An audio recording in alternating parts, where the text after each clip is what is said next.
usually every podcast or like YouTube, I think they start with the icebreaker. That's usually related to like what they're talking about.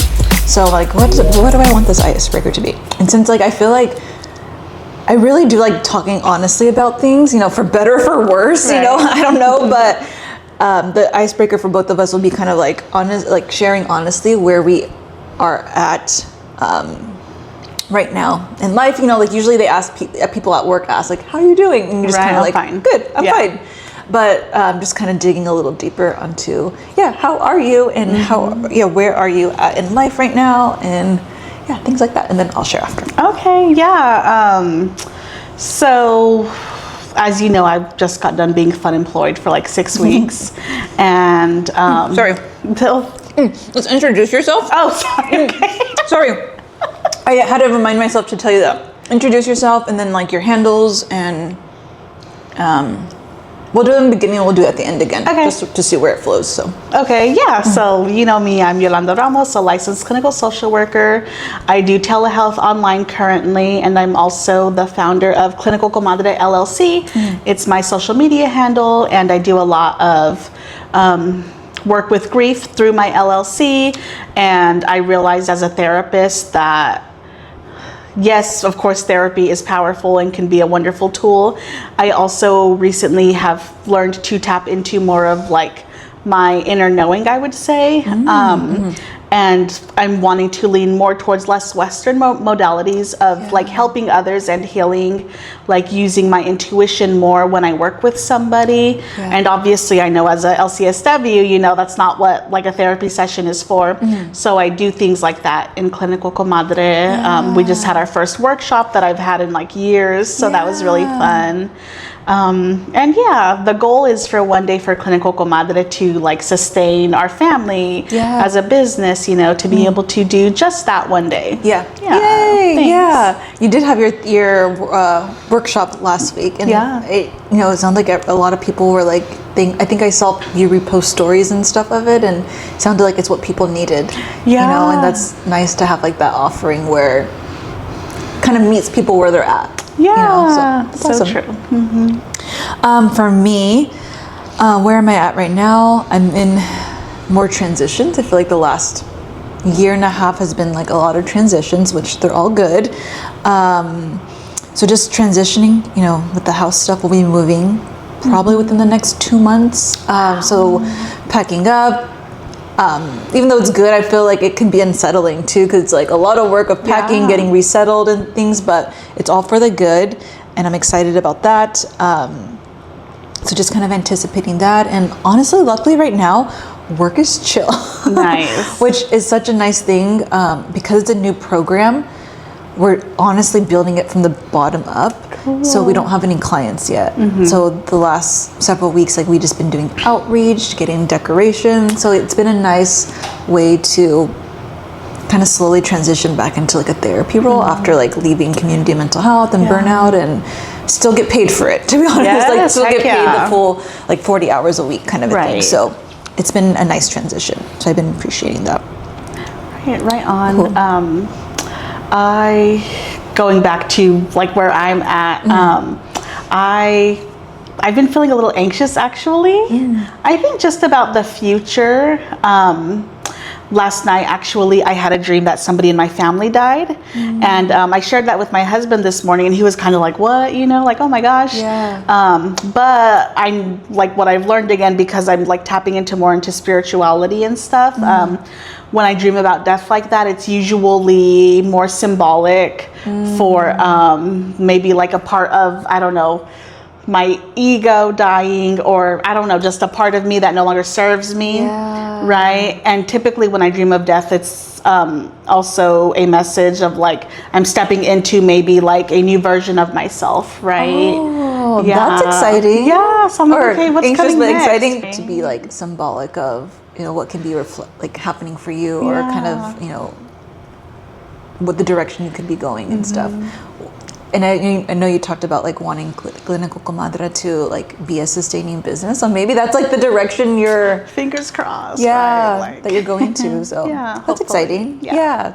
Thank you for sharing. Yeah. A little bit about like how you became a therapist, but for people whoever watches it, Right. they may not know. So if you want to share a little bit about how you became a therapist, and yeah, that'd be it. Yeah. So I think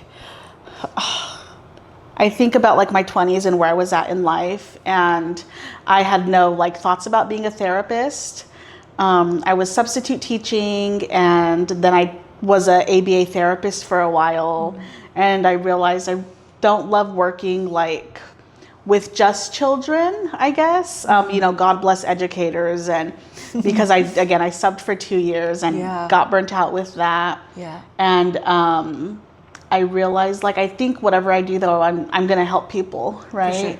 So I was like, well, what can I do? And I was really into, I still am a feminist, but in my 20s, I guess that was in like the 2010s, feminism, like you heard the word everywhere, right? And I was like, how can I be like a professional feminist, you know, or put that into my work? Yeah. So I was like, okay, social work, that seems like a route I could do.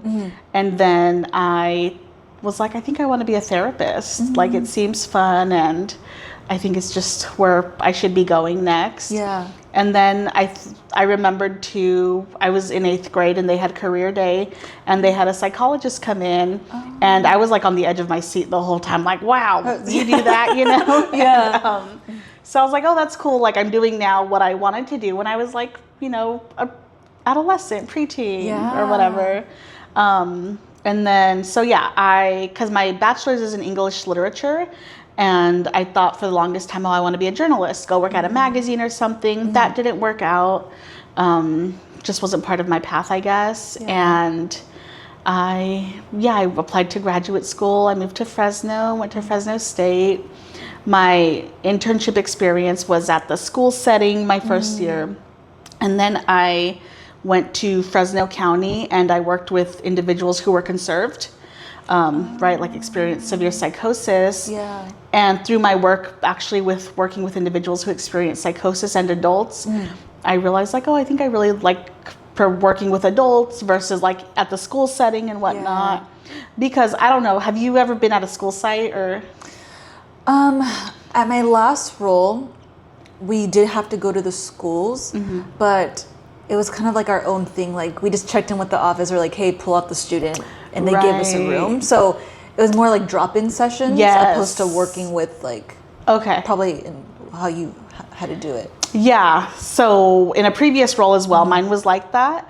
I always felt like the schools made me feel like a burden though for being there. Like, hey, I need a room, and they're like, oh, now I gotta get you a room. Yeah. Or I'm like, okay, you put me in this room to do a therapy session with this student, but like we're not in a private setting, you know. Yeah. So they always made me feel like I was bothering them, or like the environment was not appropriate to do therapy. Yeah. I think that also contributed to the burnout at the time. Yeah. But yeah, I realized I really love working with adults. And then I lost my grandma in 2020. And then that's when I think like I really started to, obviously I was grieving, I'm still grieving. But I think I found my passion to help others with their grief as well through that, which is why I specialize in grief. And then, and my role that I was just in, I was also on the trauma team, and I really loved that as well. I like working with trauma, and I got trained in EMDR, which I find myself using EMDR a lot more in sessions. Oh, that's cool. So I'm really enjoying it. Yeah. I feel like, at least to me, there's so many components of you, but I do like the things that stand out to me is like the grief. Like, that's kind of the area that I feel like you talk about the most. And I think it's such important because we're all human. We're all going to experience a loved one dying at some point. But also, you know, in life, we go through many different types of grief, and not just like the physical death. So I think that work is so important to receive support on, because I feel like people don't really talk about death, you know, or grieving, and I think it's important work that you're doing. So Thank you so much. And it was actually the workshop I attended in downtown with you and Rachel. Yeah, that you had like that grief ceremony. Yeah. And like that was, I think part of the activity was to like write down what you're kind of grieving or wanting to let go, or something like with the water. With the water, yes. Yeah. And that's when I honestly had to let go this whole, I don't know, I think I told you already, but like my whole career stuff, like my whole like wanting to stop avoiding this doubt that I've been experiencing for so many years and finally ready to face it, because I was just honestly coming home every day venting to my husband that like I just don't want to be there, or, you know, but feeling like I didn't know what to do. So it was actually your workshop and that ritual or process that I was like, you know what, I'm finally letting this go. I didn't know what that meant, but I was like, I just need, or it was really more like I need to start facing this. I need to let go of the grief and avoidance of like the feelings of like all that I work towards may not be like the direction you know, that I'm going. So just want to plug that in. Like that was really helpful in this, you know, it was only like a month or two ago, or maybe like 2 months ago or something. Feels like so long ago though. So it's like a recent process that I feel like, was really helpful. So I'm sure that, you know, with the workshops you offer, there's going to be, you know, probably touching people in different ways that, you know, you may not know, or maybe you do know. So thanks for sharing that. I'm glad to hear it was helpful for you. For sure. It sounds too like you had to, accept that first, right? Like maybe this career isn't for me before the grief could, or before you could grieve, right? It sounds like almost, for like sure. You said, the avoidance, I guess kind of like in grief too, where it's like you don't want to accept, like let's say you lose someone, but you don't want to accept that, you know, so maybe you avoid it. So kind of the same thing. It's like, I knew I had these feelings, I just never wanted to face it. So that ritual, so important, and has catalyzed everything that I have done since. So, that is amazing. Thank you. Cool. If you need someone to do like a little customer feedback or anything, let me know, because I will write it.